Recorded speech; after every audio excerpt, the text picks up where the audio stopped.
conference will now be recorded. Machine learning techniques, and so on. So there is a lot of excitement about the data science, and this excitement comes from the data. We can get a valuable insights from the large data, and we can see how different variables change together and how one variable affect another variable. So which is not very easy to see by simple computations. So the people from the industry, if they do the proper data science, they can make a better business decision. The company could make a better decision in hiring and purchasing processes, and they can also make a better decision in terms of how their process can be operated and so on. So let's coming to practical viewpoint of what we do once we have data. So to work with the data, these are the 5 bullet points, and basically these are the steps that we take to solve a data science problem. So to work with the data, we have to pull that data into our programming platform. So very first step is read data. Means we have to pull data into our programming platform so that we will be able to do the data science task on that data. After receiving that data, we most of the time we receive a data in an unstructured format. For example, I have one item to sell, and I cannot sell that item in a zero price or negligible price. So this kind of information I can remove from the data. So this is a very simple check that in real processing we will get a much more complicated. So we require data pre-processing and data cleaning, and in this process we also work with the missing values. Now to view the structure of the data, we go into the another step, which is a data summarization task. And in this step we look at the mean, median, mode, and standard deviation and quartiles of the particular column. So once we summarize this data, we go in the next step, which is a data visualization. And in this step we look at the data pictorially and to drive the insights, and before we bring in into heavy duty algorithm to prepare the data. And then we go to the last step, means we select one of the suitable complicated machine learning techniques to drive these insights. These are the popular tools that we use in data science, like Python, R, Microsoft Excel, SAS, SPSS, and we also have some other tools. So in this session we will discuss the Python for data science. And you can see in this slide I have one figure, and there is a trends in programming languages used for data science, and many people from the company or research community, they are searching about the Python on Google. So means the people are or company, they are moving towards the Python for the data science. Here the very simple question comes into our mind: why Python is required for doing all of the things? So the number one reason is Python libraries.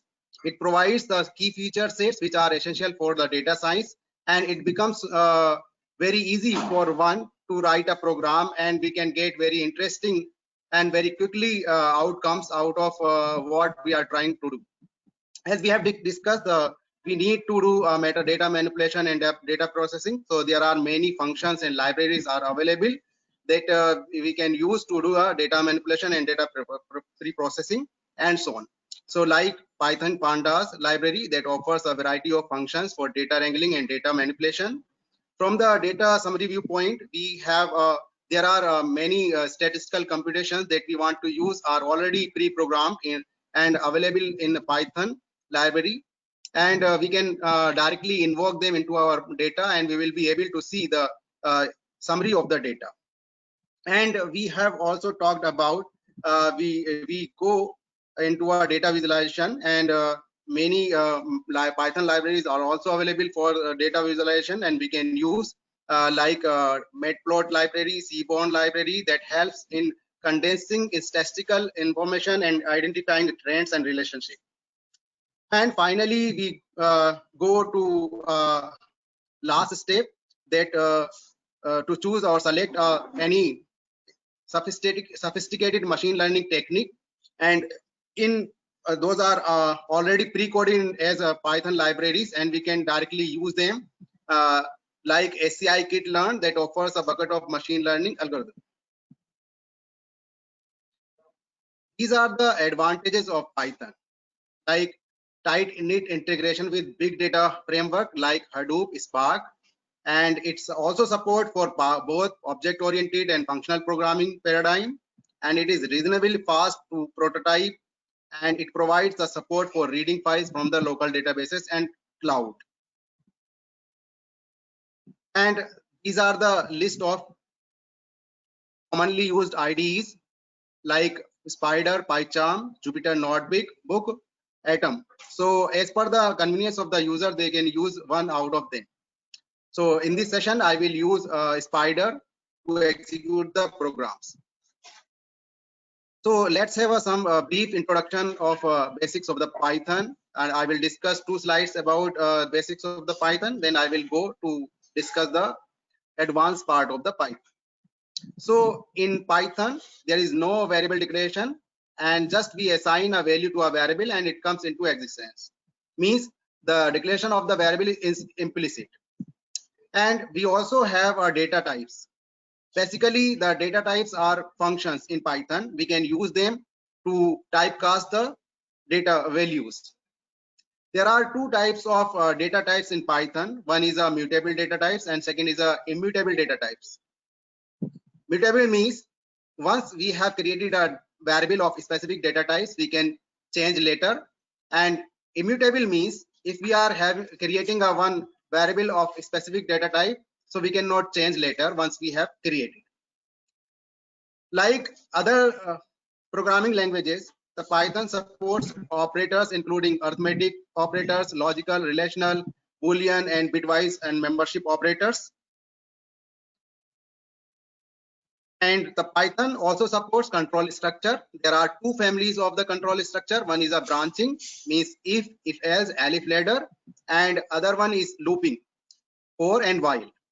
Like in this Python programming language, if you want to show the particular block of statements is belonging to a particular structure, we have to use a indentation. So the statement, those are at a same level of indentation, they will belong to the same structure. Like other languages, Python also supports functional programming, object-oriented programming, modular programming, and in Python there are commonly used data types that we can use for data science. First is a sets, arrays, matrix, and data frame. So sets, and you can see here one common property about these data types is the more than one variable we can more than one element we can store a same variable, means the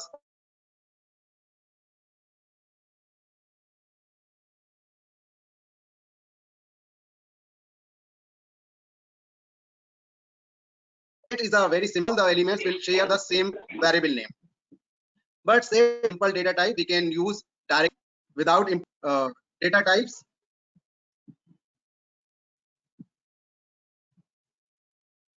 And arrays and matrix is a part of NumPy. We have to import first and we can use.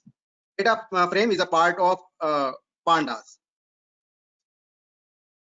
Let's start with sets. Set is a collection of distinct objects and it cannot hold duplicate values.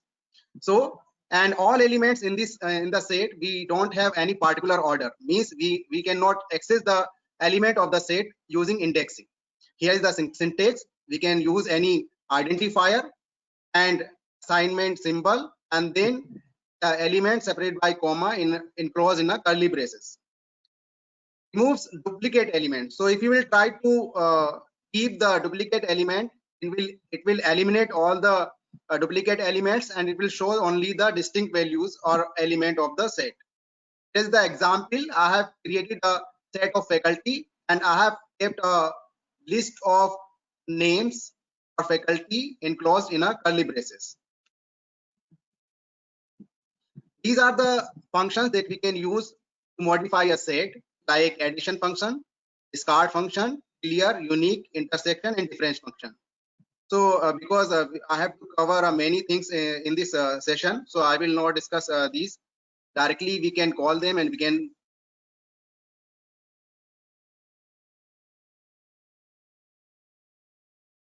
numpy, modify the set.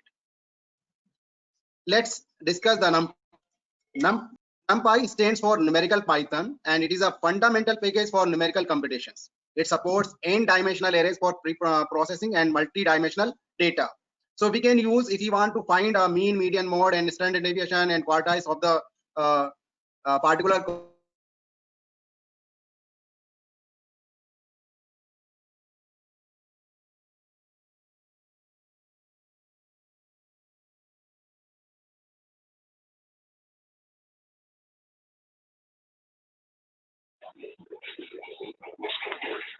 Sir, your voice is not audible.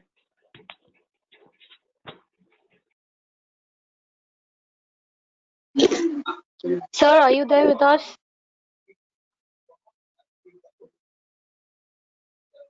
Dr. Naim, sir?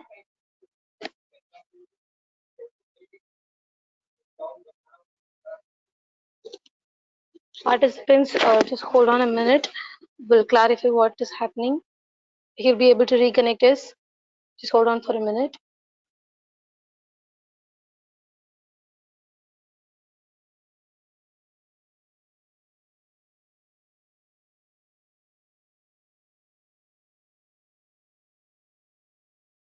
Yes, Clarity, ma'am.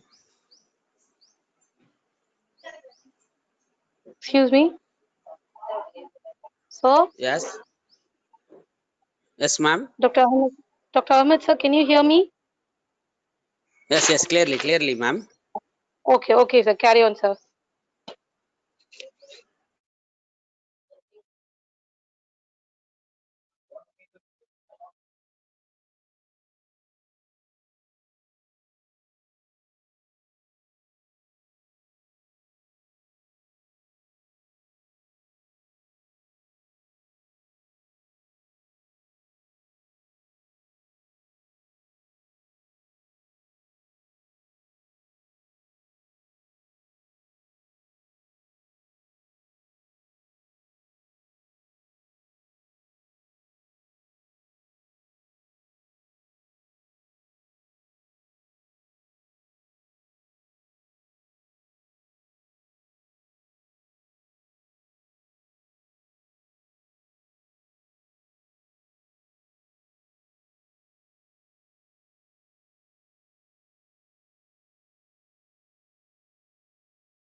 Participants, I think there is some issue with sir's network. We're just configuring it. Just please bear with us. Sorry for the inconvenience. He'll be able to join us in a minute. Please hold on. Excuse me, ma'am. Yes, ma'am. Yes. Will you please tell me that what is the procedure of attendance? Ma'am, attendance, we'll be sharing an attendance link every day in the last session, and we'll be recording the attendance automatically. That will also be done. But the formal attendance link will be shared every day in the last session, ma'am. You'll have to pull that link, and go to meeting log will also be taken into account, ma'am. Excuse me, Yes, ma'am. ma'am. Yesterday we didn't receive any attendance link. Yesterday, did you share? Yes, ma'am. In the last session we shared. Hello. Ma'am, Not in which received. medium I didn't receive any attendance link in WhatsApp group. No, Hello. ma'am. My voice is clear. There was some Yes, sir. problem, I think, in the closing time yesterday. Just hold on a minute, ma'am. Sorry, ma'am. Sir, we are able to hear you, sir. Shut down. Immediately it was shut down. Link was provided and immediately it was shut down. Yes, No, yes. Please ma'am. start session, sir. Please. Yes, we'll continue Hello, that in ma'am. the question. Surely I'll address you. My voice is Yes, sir, audible your now. voice is yes, sir, your voice is audible. I don't know, madam, what is happening, madam. That time I was audible, but now I don't know why. I'm Okay. continuously So speaking. you go ahead, sir. If anything occurs, I'll just let you know. So you just go ahead, sir. No issues, sir. Actually, madam, I'm not receiving call because I'm discussing here. That's why. I thought any problem is there. That's why I received. Okay, madam. Okay, sir. Shall I start again, or shall I start continue? You continue with the topic, sir. Okay, okay, madam.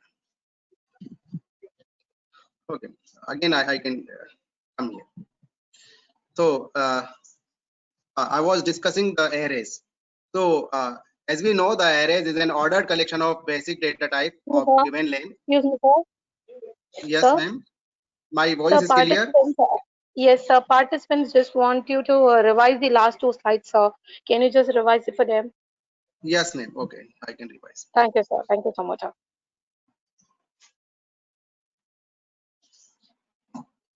Shall I start from here, or all slides I have to discuss, or No, no, no, sir. No, sir. From this, okay, sir. okay, madam. Okay. So let's have basics of the Python. In Python, there is no variable declaration. So means as you will assign the value to a variable, it will come into existence. So means the declaration of the variable is implicit. We also have data types in Python, and basically the Python data types are just a function that you can use for typecasting. And there are two types of data types in Python. One is a mutable, means if you are creating a variable of a specific data type, you can change later. And immutable means if you are creating a variable of a specific data type, then later you cannot change once you have created. Like other languages, Python also support operators including arithmetic operator, logical operator, relational operator, Boolean and bitwise and membership operators. Python also support control structure statement, including there are two families of the control structure: branching, if else, if ladder, elif ladder, and another one is looping, for and while. If you want to specify a particular block of statements is belonging to a particular structure, you have to use indentation in Python. Statements, those are at the same level of indentation, they will belong to the same structure. Like other languages, Python supports functional programming, object-oriented programming, modular programming, and there are many commonly used data types in Python that we can use for data science, like sets, arrays, matrix, and data frame. We'll discuss each one by one. But one common property is there: all the element of these type of variable, they will share the same variable name. So set is a simple data types you can use directly without importing any package. But in the case of arrays and matrix, you have to import a NumPy package, and in the case of data frame, you have to import the pandas data frame. Sorry, pandas library. Let's start with sets. Set is a collection of distinct objects. It cannot hold duplicate elements, and you cannot access the element of the set because they are not in a particular order. Here is the syntax. You can use any valid identifier, and you can keep assignment symbol, and then you can keep all the elements separated by commas enclosed in a curly braces. If you will try to keep the duplicate element in a set, it will remove all duplicate elements and it will show only a distinct element of the set. Here is the example. I have created a set of faculty and I have kept a name separated by commas enclosed in a curly braces. So it will create a set. These are the functions that we can use to modify sets, like addition function, discard, clear, and unique function, intersection, and difference function. Because I have to cover many things in this session, so I'm not discussing in deep depth. Let's discuss NumPy. NumPy stands for Numerical Python. It is a fundamental package for numerical computation in Python, and it supports n-dimensional arrays for processing multi-dimensional data. So if you want to find out the mean, median, mode, or quartiles of any particular column in a data, so you can use NumPy. And if you want to perform mathematical and logical operations, you can also use NumPy. And NumPy can also be used to solve a Fourier transformation, linear algebra operations. Suppose you are finding a determinant of the matrix, you are finding a rank, and if you want to solve a system of linear equations, you can use NumPy. And NumPy we can also use to generate a random numbers. So there are many things that we can solve using NumPy. Let's start with arrays. Arrays is an ordered collection of basic data type of given length, and you can access the element of the arrays using indexing because they are in particular order and they are starting, the indexing is starting from 0 to n-1. So means there are basic two differences in set and arrays. Set cannot hold duplicate element, arrays can hold duplicate element. Arrays element cannot be accessed because they are not in particular order. Arrays element are in particular order, and then you can use in using indexing. So here is the syntax. You can use any valid identifier and assignment symbol and then numpy alias. Dot array is a function and you can pass the list of elements separated by comma. So here is the example. You can import numpy as np. Np is a alias and then numpy alias, and you can use a identifier, valid identifier, my array, and assignment symbol np dot array. And I have passed a list of numbers. So it will create an array. You also have some other options to create arrays like linear space function that will return the equally spaced number within a given range based on the sample number. So here's the syntax, means you can use numpy alias or linear space function, and then you have to keep here a start, means the element of the array will start at this number, from this number, and it will end at stop. So whether you are including stop number or not, it will depend on the endpoint. Means if it is a by default false, means it will exclude the endpoint point, means stop number, and if you are making it true, then it will include the stop number. And here is the number of element that you want to create in a arrays. And this is the rate step, means if you are making a true, means it will show the step, means what is the common difference between two adjacent numbers or element in an array. Next is a range function that will return the equally spaced number within a given range based on the step size. Is here it is just like a simple range function in Python, and here is the syntax numpy alias dot arrange, and then you have to give the start number. The element of the array will start from this number and stop, and then step. Step is the common difference between two adjacent numbers in a or element in an array. If you want to have all element 1 in array, you can use a once function in numpy. So np dot once, and you can give a shape, or if you want to keep here data type, you can keep. So if you are not keeping any data type, so it will take a float values, you can see here. And if you are keeping any integer or any, you are explicitly specifying a data type, data type it will take, and you can create a arrays that will contain all elements once. And if you want to have all element, or if you want to initialize an array that will contain the all elements zeros, so you can use a zeros function, and you can pass the shape and data type, and then it will create a array that will contain all elements zero. So it is just like a once function. We also have a rand function which is available in a random module, and we can call and we can keep a shape in this function, so it will create arrays. So, and we also have a log space function that will return equally spaced number based on the log scale. It is just like or similar to the linear space function. The difference is we are keeping here base and data type also. So in a linear space function, we kept start, stop, number, and endpoint and rate step. Here we are including a base and data type.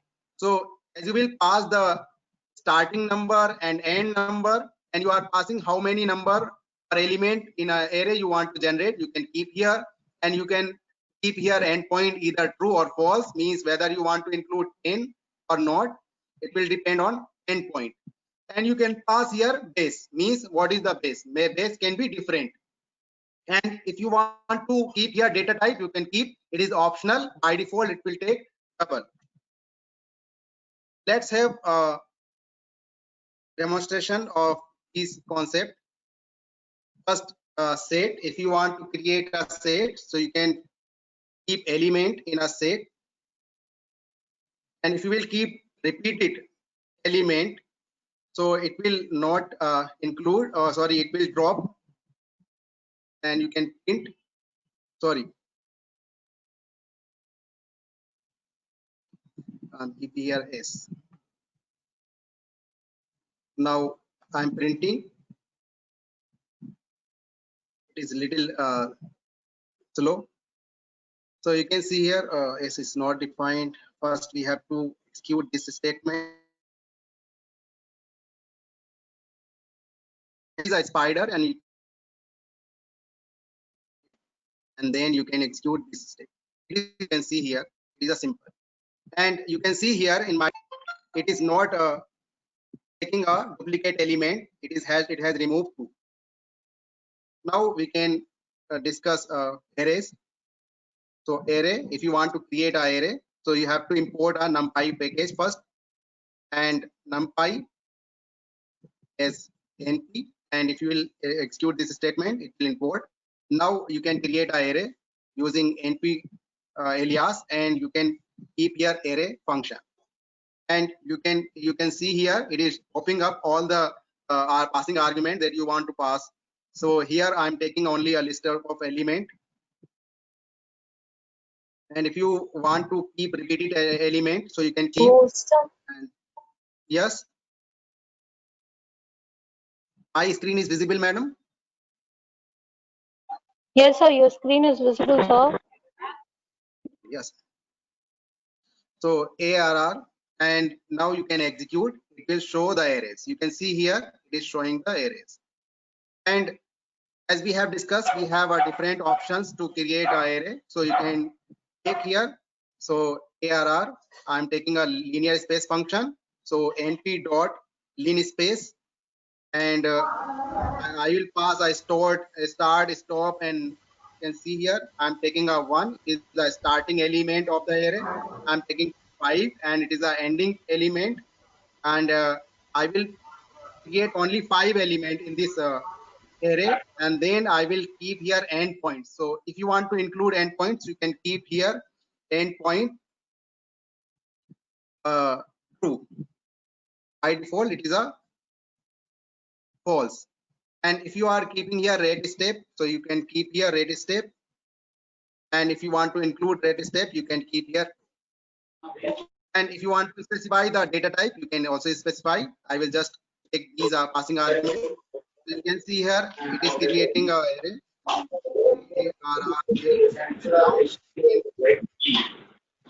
So you can see here it has created a array. That is, the element of the array is 1, 2, 3, 4, 5, and the red space it is showing the common difference to additional element is 1. And if you want to take ARR range function, so range function, so you can take, so np dot range function, and in this you can pass first 5, so it will create a number, and means element of the array that will start from 0 to 4. It will go. You can see here it is starting from 0, it is going up to 4. And if you will specify starting and end also, and you are keeping here a step, so it will generate a number or element of the array which is starting from 1 and it is ending at 9. It will not include 10, and the common difference between adjacent element will be 2. Now you can see here. You can also take ARRO, means if you want to initialize the array with the all element 1, then you can use your np ones function, and in this you can pass a shape, and here I'm keeping here 3 by 3, and now I'm keeping here what, if you want to specify data type, I can specify. So you can see here I will print ARRO, and it will create a 2-dimensional array of size 3 by 3. And if you want to initialize all element 0, so you can keep here zeros, then it will create a all element 0. You can see here. And if you are not specifying any data type, it will take float and it will show 0 dot, means it is a float type values. If you want to use a log space function, so you can also use log space np dot log space, and log space function will also take similar passing argument like start, stop, and endpoint. If you want to include endpoint, and if you want to include red step, so you can also include, and you can keep here base. So base I'm keeping here 10.10, and I'm keeping here what data type. So if you want to specify data type int or anything, you can specify. So I will not specify, it will take by default data type.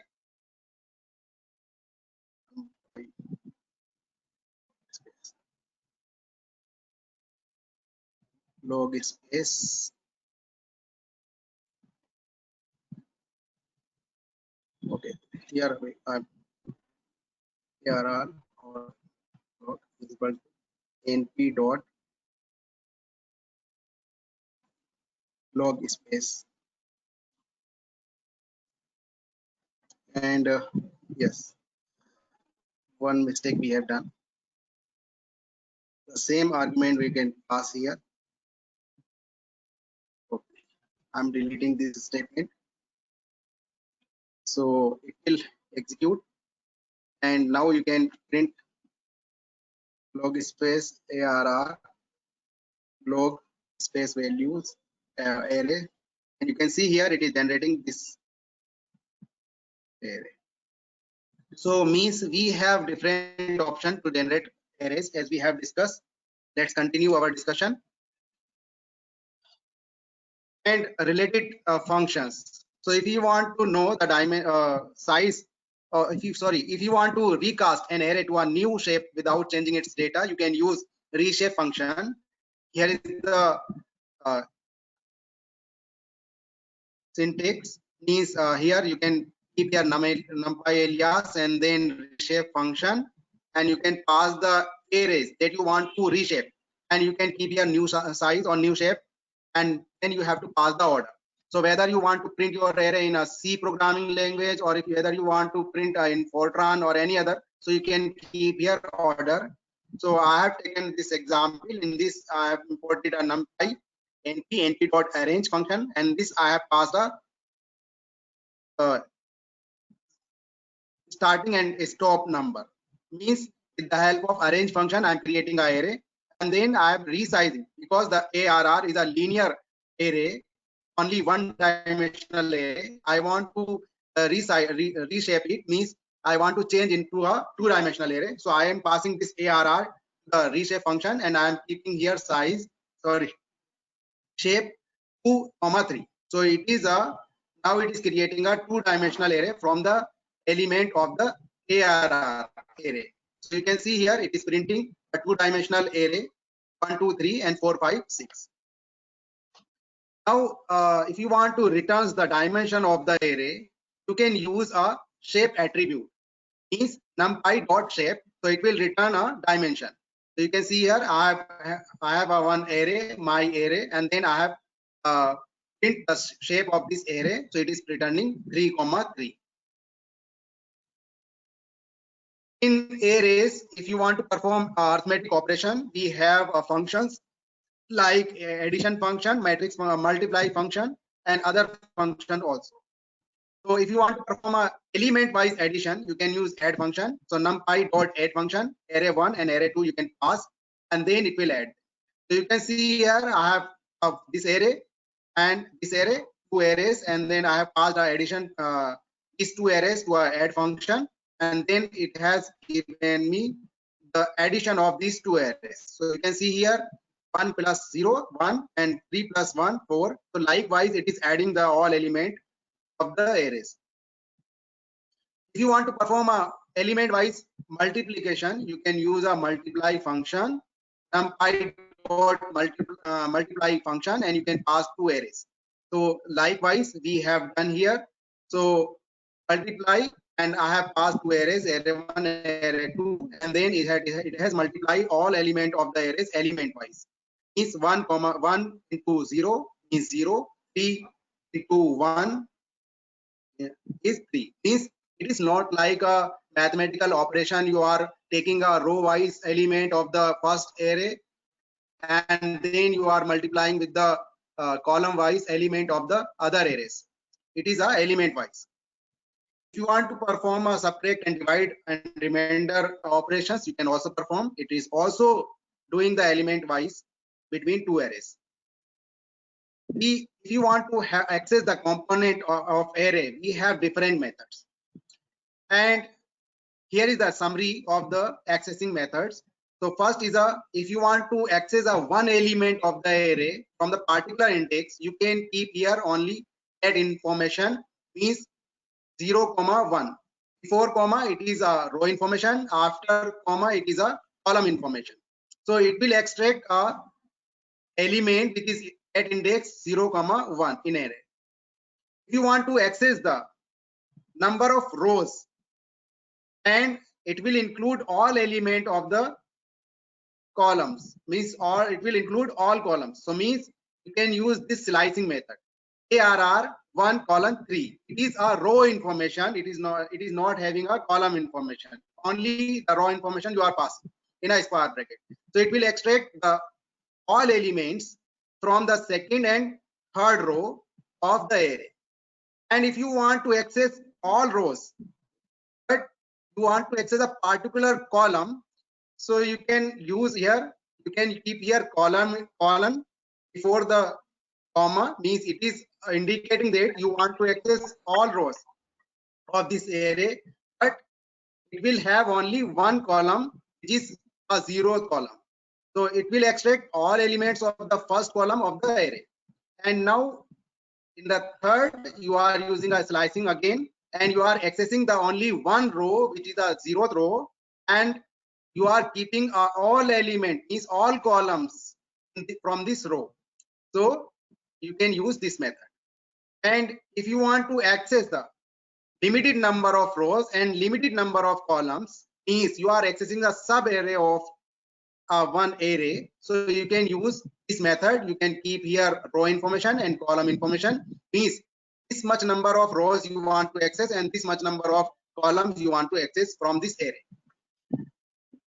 So here is the example, and I have created a one array which is a 4 by 4 array, and this is the array you can see, and I have taken a one sub array, and I'm taking a second row and third row, and here I'm keeping one column 3, and I'm accessing the second column and third column, which I have kept after comma. Then it is giving this output, means I am accessing a 6 and 7 and 10 and 11, which are the part of this sub array. And one more point you can note down: if you will modify the sub array, then it will also reflect in a original array, because it is not a new array. Actually you are accessing the element which is referenced by this sub array. And if you want to have this demonstration, you can have. So suppose I'm creating a one array ARR1, and I'm taking a np dot range function, sorry, zeros function I can take. So means I can see the changes also. So I'm creating a zeros, means I'm giving a dimension 4 by 4, and I will have the all element zeros. So you can print here ARR1, and then you can see here all element are 0. Now I'm accessing a sub array. I'm accessing a sub array. Sub is equal to, and here ARR1, and I'm giving here 1 colon 3 comma 1 colon 3, means this is the sub array. Now sorry. Now I'm printing this subarray and subarray. So you can see here is the subarray, and if you will change any element of this subarray, means I'm keeping here 5. So it will also reflect in our original array. So suppose you can see here I'm printing original array ARR1 now. So you can see the change. You can see here the second means the element 1 1, it has changed in the original array. And if you will print the sub array also, it will also show the change. You can see here first element you have changed. Let's continue. Suppose if you want to permute the dimension of the array, you can use a transpose function. It is just like a matrix transpose. So here numpy alias dot transpose function, and you can pass the arrays. These are 2-dimensional. So here is the example. My 2D is equal to np dot range. So I have created a 3x3 array from this statement. You can see here, and now I have transposed this array with the help of transpose function. I have passed this arrays 2-dimensional array, and now you can see the output. This is my original array, and now this is the transpose array.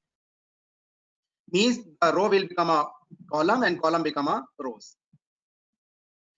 These are the more functions about the array for the arrays that we can use. If you want to add column or rows to your 2-dimensional arrays, so you can use append function, insert function.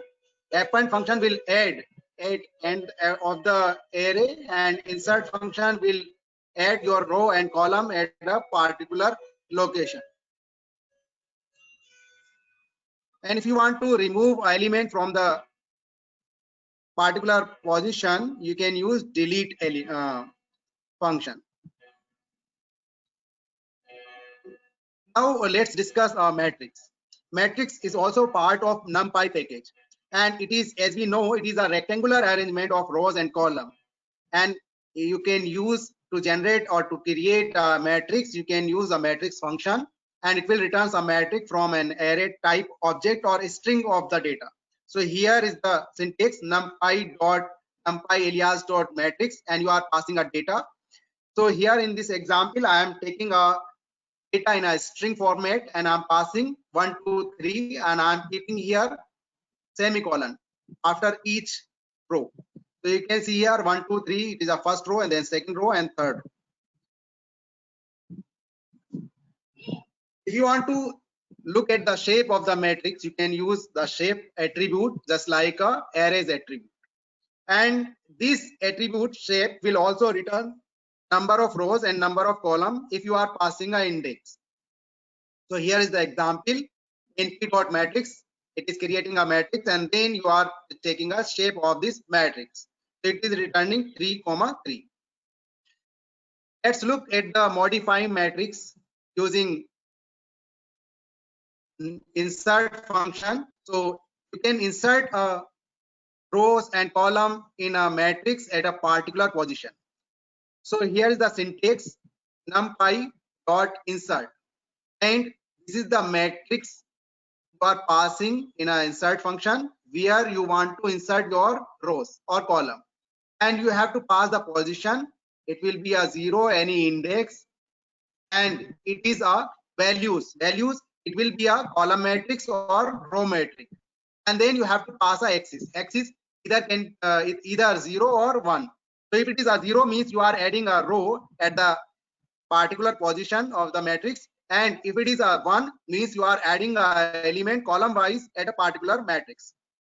So here is the example. You can see np.matrix, and I have created a matrix mymat, and then one more matrix I have created, which is a call matrix, and now I am passing these two information to an insert function mymat, which is our original matrix that I want to insert here I want to insert column, and it is a 0 position. At the 0th index, I want to insert this column, and it is a column matrix, and then I'm making it 1 axis. So if we'll make axis is 0, means it will add your column matrix as a row wise. Here I want to add a column as column wise. So here you can see this is my original matrix 3, 4, 8, 2, 7, 5, 6, 1, 9, and now it is adding your element 1, 2, 3 at the 0th position. You can see it is a column that I have inserted at 0th index. Now accessing elements of matrix. If you want to access the element of the matrix, you can use a indexing, just like a arrays. So here is the matrix I have created, and now just like arrays, you can also use the slicing method for the matrix. The similar concept we can use. So here I am accessing a second row, here I am accessing third row column, and here I am accessing a particular element from the matrix. Now these are the matrix operations that you can perform on a particular matrix, and addition, subtraction, multiplication, as we know. Only I want to mention here, if you are multiplying, if you are using a dot operator, so it will multiply just like a mathematical operation. These rows and column you are multiplying from each matrix. But here if you will multiply this with the help of multiply function, means it will do the element wise multiplication. Otherwise remaining operations are same as just like arrays functions. Let's discuss the linear algebra operations, and it is also a part of NumPy package, and we can find the determinant of the matrix, rank of the matrix, and inverse of the matrix. It will help you to solve the system of linear equations. So if you want to find the determinant of a matrix, you can use linear algebra dot det function, and it will return the determinant of the matrix. And here linear algebra, it is a module where you can find the det function. So nt dot linear algebra means alg dot det, and you are passing a matrix, and it will create a determinant of that matrix. So you can see here I have created a determinant of this matrix, and I have passed this matrix into det function, and it is giving this answer. And if you want to create or if you want to find a rank of the matrix, you can use a matrix rank function. It is also available in a len alg module, and if you will pass this matrix, so it will return a rank of the matrix. You can see here. So I have passed 3 by 4 matrix, so it will take a square matrix. So this thing I have taken, so this thing it has taken, and it's showing the rank 3. Now inverse of the matrix. So if you want to find the inverse of the matrix, you can use a inv function. It is also available in a linear algebra module. So I have passed this matrix I made to this inv function, and it has created a inverse of the matrix. One point we have to note down here, if you will pass the singular matrix, means it will contain or it will generate a determinant 0. So in that case, it will show the error. It will not calculate the inverse of that matrix, because if the matrix is returning a determinant 0, it will not calculate. Now let's discuss solving a system of linear equations, and we have a one function solve that will returns the solution to the system of linear equation. And here we have to do some little bit computation, because our system of linear equation will be in this format, and we have to convert this linear system of linear equation in this format. Ax is equal to b. Means A is a coefficient matrix that will you will generate from the coefficient of each system of linear equation or equations. Now this is the left hand side element you have kept in a form of matrix 1, 2, 3. So Here I have created a coefficient matrix, and I have also created a right hand side element matrix, and now I have passed this information to the solve function, and it is giving me a solution of this system of linear equation. So likewise, we can solve the system of linear equation using the NumPy package. So as of now, we have discussed data science and basics of the Python NumPy package, and how we can access and create arrays and matrix and some linear algebra operations we have discussed. Now we will discuss the NumPy. So NumPy is Pandas is an open source Python library which provides a high performance, easy to use data structure and analysis tools for Python programming, and it is a very powerful tool as compared to the other data structure because of its high performance and analysis tool available in the Python. And the name Pandas is derived from the linear data, which is an econometric term of for the multi-dimensional data. Pandas deals data using data frames. So what is data frame? Actually, when a data frame is consist of two dimensions, one is a row and another is a column. So when we say data frame, means it is a data in a tabular fashion where the row is representing a record and column is representing a attribute. So means and it is a heterogeneous data, which is a very potential heterogeneous data. So it contains a potentially heterogeneous data. Means whenever you are pulling the data into a data frame, and means all the data values of that data frame will get associated data data types automatically. Means we don't require to explicitly specify the data type of data values of the data frame. How we can import the data?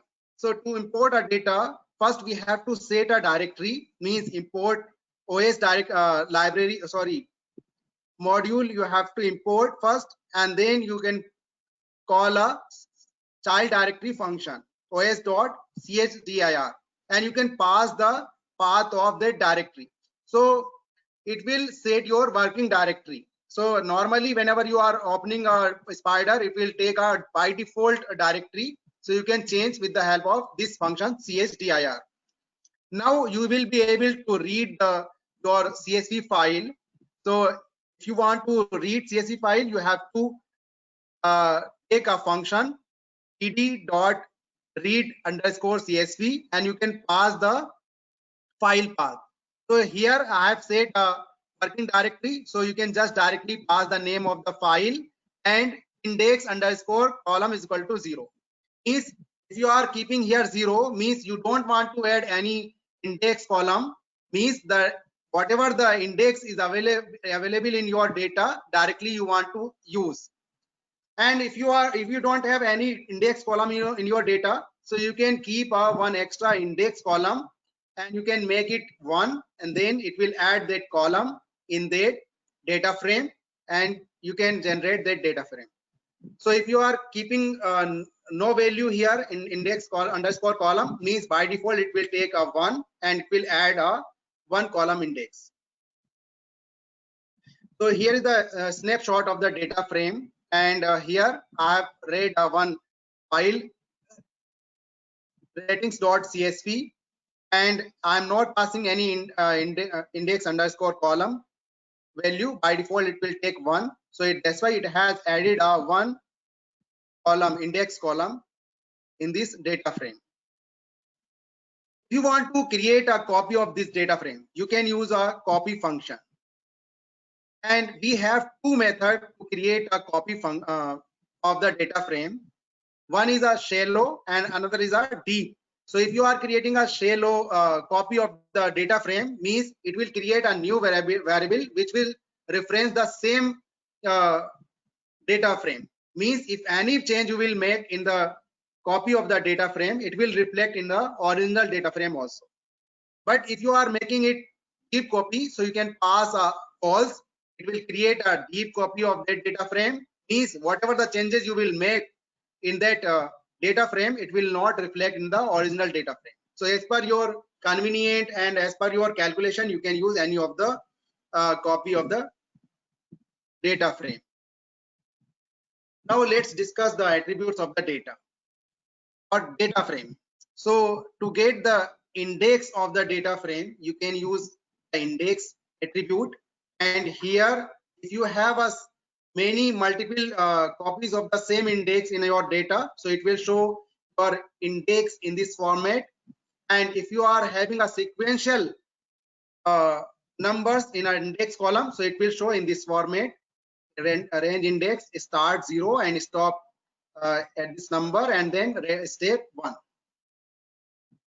You also have some other attributes that you can find for the data frame, and like column size, shape, memory usage. Means it will return the memory usage of each column in a byte, and n dimension is number of axes of the data frame. If you want to access the data or values of the data frame, you can use slicing operator, or you can use the attribute dot operator. Both method we can use. So if you are using a slicing method, the similar concept that we have discussed in the case of arrays and matrix, the similar concept we can use here. But if you are using a dot operator to access the values of the data frame, you can use this or dot operator with the help of with head of function, tail function, add function, and ia8 function, location function, and value count function. So if you are if you want to look at the 5 values or 5 rows of the data frame, you can use head function. So means you don't require any to pass any number. But if you want to access the n number of rows of the data frame, you can use first n number, n rows. So you can use head function. And if you want to access the last n rows of the data frame, you can access tail function. Here the advantage of the tail function is that if you are adding something or some rows in your data frame, and if you want to see whether you have successfully added your rows in the data frame, you can use tail function and it will return the last rows. And if you are using you can use add function, ia8 function, and you can also use location function. You can access the group of rows and columns by labels with the help of location function. And you can also count the frequency of each class of particular column with the help of the value underscore count function. So I can show you with the help of, so here if you want to import data from the directory, you can import first you can set your working directory. With the help of this OS, you can access the chdir function, and here you have to pass the path. So I will take the path from here. This path you can copy because I want to access one data, one file. So you can set here, you can execute. So it is setting your working directory. Now you can read your file. So you can import the pandas library, import pandas as PD, and now you can execute. And with the help of this, you can read. So you can see here many options it is showing, and different format of the file you can read. So I will use read underscore CS, and you have to pass the name of your file. Suppose I'm reading this one.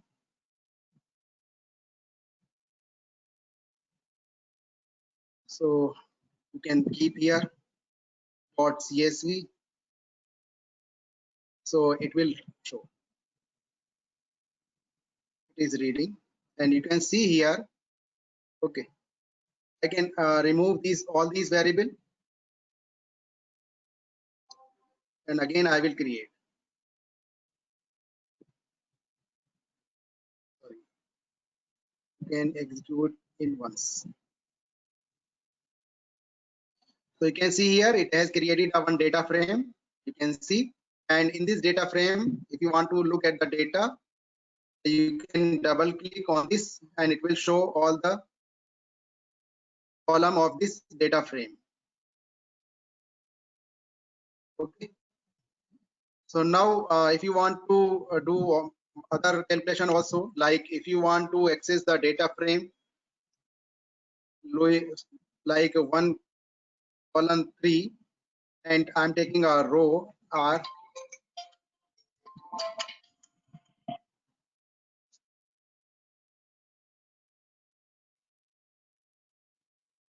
Now you are printing. So you can see here it has returned two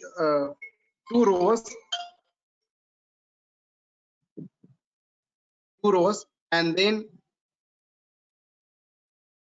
now if you want to use other method, data, if you want to use head,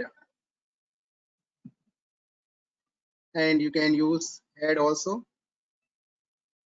and it will, you can print now,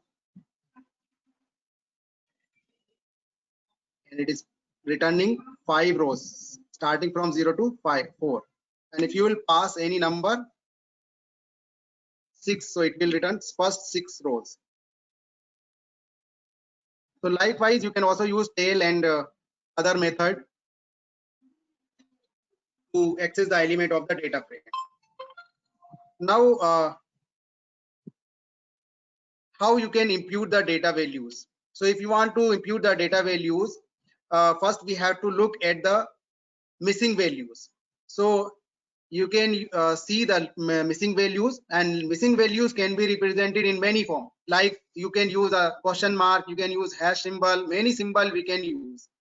So first we have to convert those missing values in the form of NaN, because the pandas library or Python operation only they can perform, or they can be used with NaN values, not with missing values like question mark and hash symbol, other thing.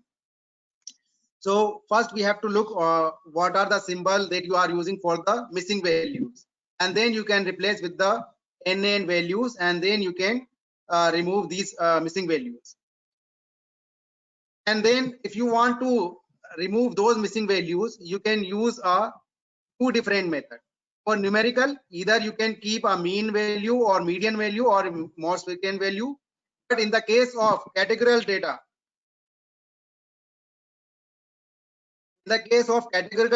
you have to keep most frequent class of the column. So you can replace.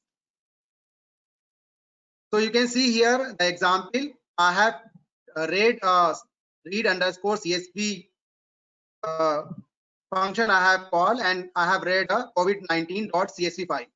And in this file, I have kept a index underscore column is equal to 0, because I want to add a one index column. Sorry, I don't want to add an index column. Already the index column is available.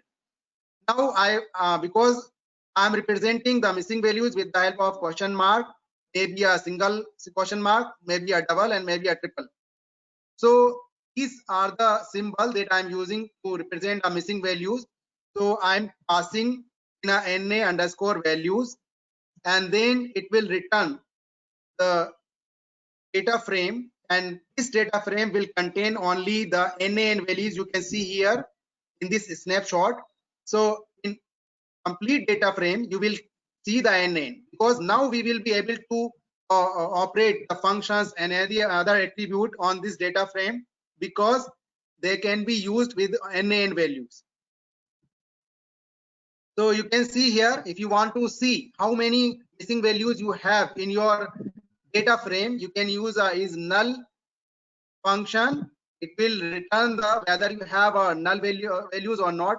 So it will use return. And if you want to add them, so you can use a sum function. So it will return column wise. It will return how many missing values you have in your data frame. So in the case of condition, it is returning 4 missing values.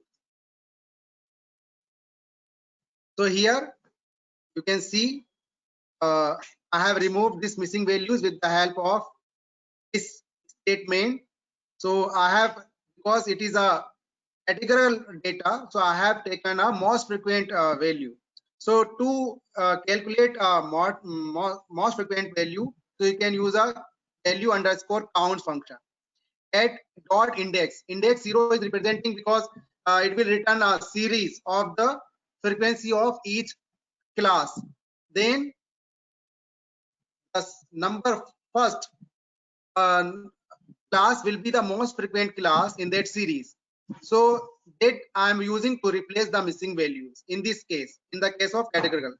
In the case of numerical values, we can use mean, median, mode, and most frequent class also.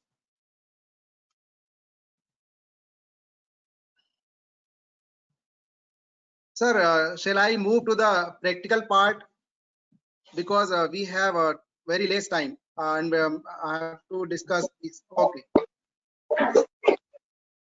Shall I discuss some practical part, because these are the basic concepts they can study. Yes, Okay, yes, sir, yes, sure, sir. sir. Okay, I'm just discussing this concept like frequency table. If you want to see the relationship between the different columns or attributes of the data frame, you can use any of the frequency table, and the same function you will use for all these. So frequency cross step function, and if you are passing these argument, it will create a simple frequency table for a one column. And if you want to see the relation between two columns, you can create a joint probability distribution table, which is also a frequency table, and you can pass here only a one more variable, normalize, and make it true. And if you want to see the marginal probability distribution, you can pass a one more argument to the same function, margin is equal to 2, so it will return a marginal probability distribution function. And if you want to calculate a conditional probability distribution, then you can use a normalized is equal to index. Whatever the index you are using here, the same index you pass here, so it will create a conditional probability distribution also. If you want to calculate a correlation, so you can use the CORR function, and it will return the correlation of the data frame of the columns of the data frame. Means if you have a numerical values in your data frame, you can see the correlation. So here you can see I have used a ratings data frame, which is a data frame dot CORR. It is returning a correlation of the all numerical columns. So if you will have the categorical data, it will not. So I think yesterday you have already discussed the data visualization part, and in the data visualization we can import a matplotlib library, and we can use the scatter plot and histogram and bar plot, and we can also use a Seaborn library to draw the plot and scatter plot and histogram, and two more plot we can draw in the case of Seaborn. But in the case of matplot, we can only create a basic plots. So Seaborn will be very good to use for the data visualization. You can create a bar plot and group bar plot and box plot and whisker plot and pairwise plots also. So you can see here, if you are using a matplot library, you can see the scatter plot, and you can use the function scatter function, and you can pass the necessary attributes of your plot, like your label and title. So it will generate a scatter plot. And this is the histogram. And if you are having a histogram, so hist function you can use. And in the case of bar plot, you can use a bar function. But all these are part of matplot library. And if you want to use a Seaborn library, so many options are here. for the same, but some more additional plots you can also draw. So like if you want to create a scatter plot, you can use a rig plot function, and you can pass the different attributes of this or argument to this function as per your conveniency. And IM plot is used to draw the scatter plot also, but here you are grouping by the third column. So you are plotting a scatter plot between price and edge, but you are grouping by a mode type. So here you have to pass these attribute argument to this IM plot function. This is the histogram. You can use list plot function, and you can pass this column. So it will create a histogram of that column, and it will also show the curve, which is a kernel density estimate. So if you don't want to see this kernel density estimate, you can keep here KDE false. So it will not show. In this second case, you can see. And if you want to create a bar plot, you can use a count plot function, and it is different from the histogram, because in the case of histogram, you are working with the numerical values. But here in the case of categorical data, if you want to see the count of frequency of the each class, you can use a count plot, or it will create a bar plot function. Bar plot. Now group bar plot means you are grouping the column with the help of second column. So you can use the same function, but here you have to pass the hue, means it is a second column that you are passing here. With the help of that second column, it is grouping all the class of that column mode type. And it is a box and whisker plot. It is used to represent the 5-point summary like mean, standard deviation, and quartiles and maximum values. So actually whisker is these are the horizontal lines. So you can see we are having 5 horizontal lines in this box and whisker plot. So these are the whiskers. That's why we are calling it is a whiskers. And here we are having a one box, and this box is representing your quartiles. So it is a 75%, it is a 50%, it is a 25%, and these are the mean and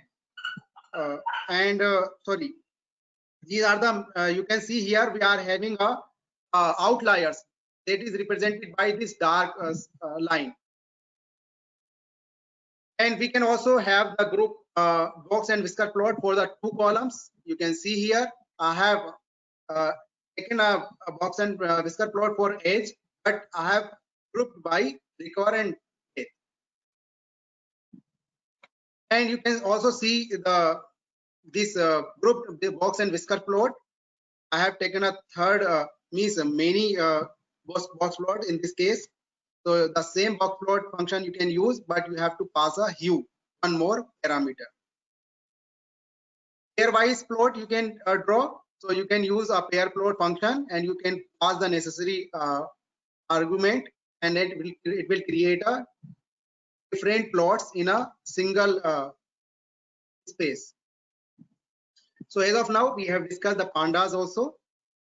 Now I want to discuss the case study on classification of coronavirus infected patients. And this is the problem statement, means the government from the different countries, they want to maintain they are maintaining a data of the coronavirus infected patients. And if you want to track the accurate health condition of the each individual and facilitate them is one of the hardest thing. So means WHO wants to develop a patient classifier system for the individual, means you are giving the some information and you want to see whether this person is recovering from that infected coronavirus infection or not. So this kind of classification classifier is required. So we can develop.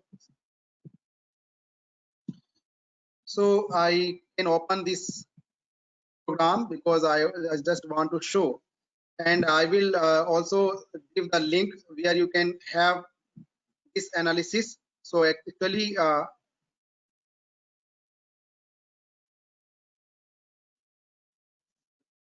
you can see in this file I have this is the data cleaning part, means we are doing the data pre-processing and data cleaning. And here I have taken a pandas library and matplot library and numpy library, seaborn. So these are the necessary libraries. You have to import them first. And here, because I am working with the logistic regression and KNN in this analysis, so first I have to divide our test data into a train set and test set.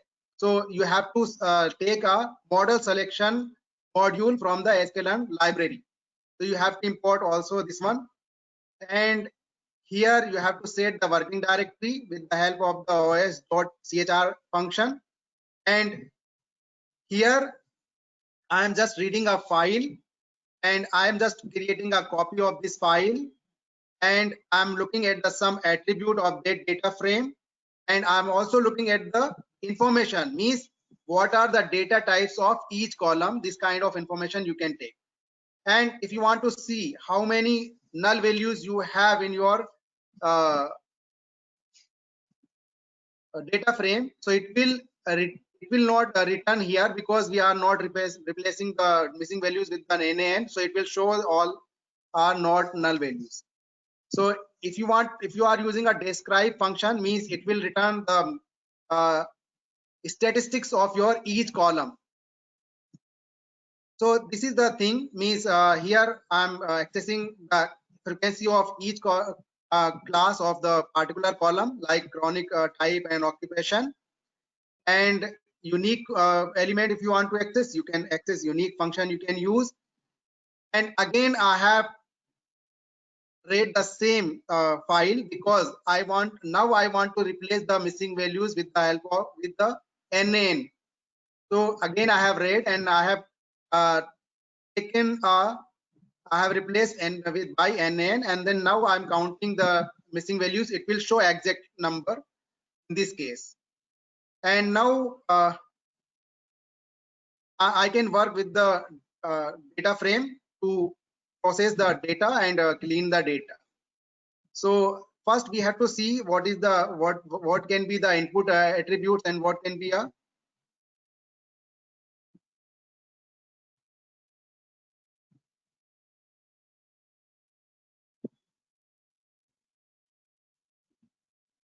and so because we are having very less time, I will just share the link that where you can find this complete analysis, because I am running also a one YouTube channel.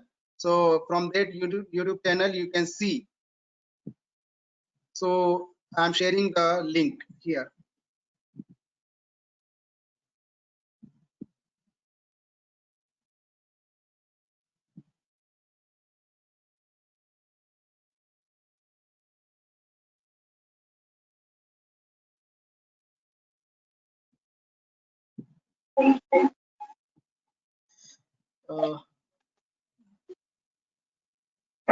You can put it on the chat, sir. You can put the link on the chat.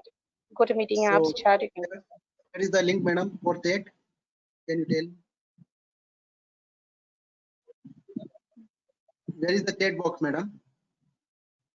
In GoToMeeting app, you'll have the link chat in the side, sir. On the right side of the window, you'll have, sir. I think you're on a Spider. You'll have to